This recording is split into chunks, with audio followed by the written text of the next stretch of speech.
सो जैसे हम सभी अपनी ज़िंदगी में काम करते रहते हैं, आगे बढ़ते रहते हैं, लेकिन एक लड़के की ज़िंदगी में एक अलग ही तरीके के दौर आते रहते हैं।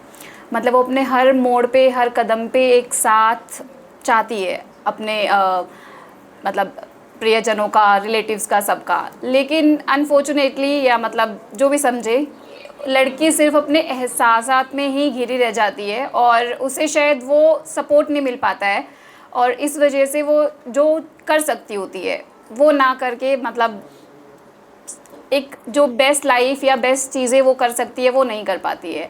तो उन्हीं एहसासात के इर्द गिर्द मेरी लिखी ये कविता है, जिसे मैंने 2020 में लिखा था और आज ये आप सबके सामने सुनाना चाहूँगी।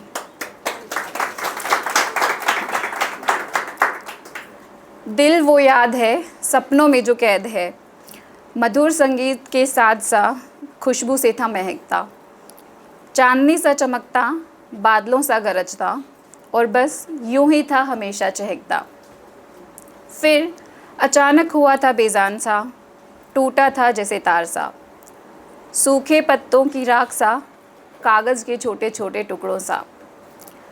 समेटना जो चाहा था खुद को जो मैंने पाना था, समेटना जो चाहा था खुद को जो मैंने पाना था, बस खास सा एक पास था जो दूरी में भी हर पल साथ था।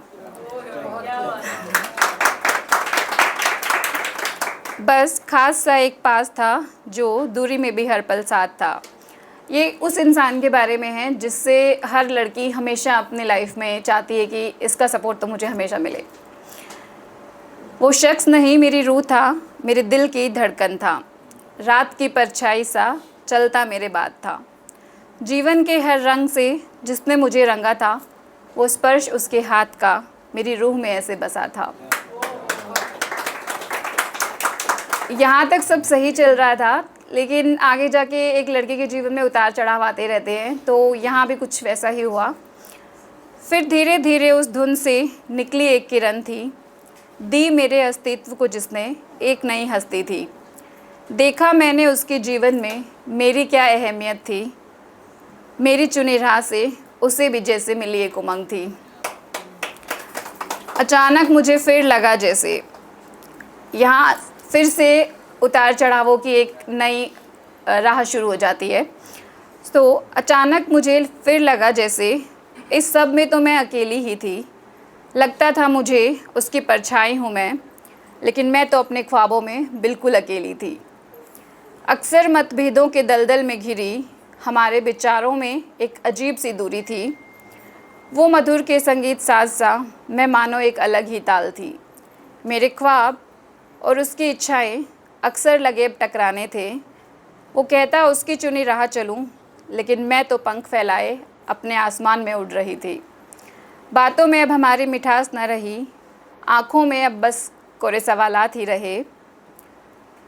सोचते हूँ आज काश वो हाथ कहीं से फिर मुझे मिल जाए, जो सर को मेरे कुछ ऐसे ढक जाए। काश वो एहसास मुझे फिर से कहीं मिल जाए। जी हाँ, मेरे पिता का वो साथ, मेरे पिता का वो स्पर्श, मेरे पिता का वो संरक्षण भरा एहसास मुझे वापस फिर कहीं मिल जाए।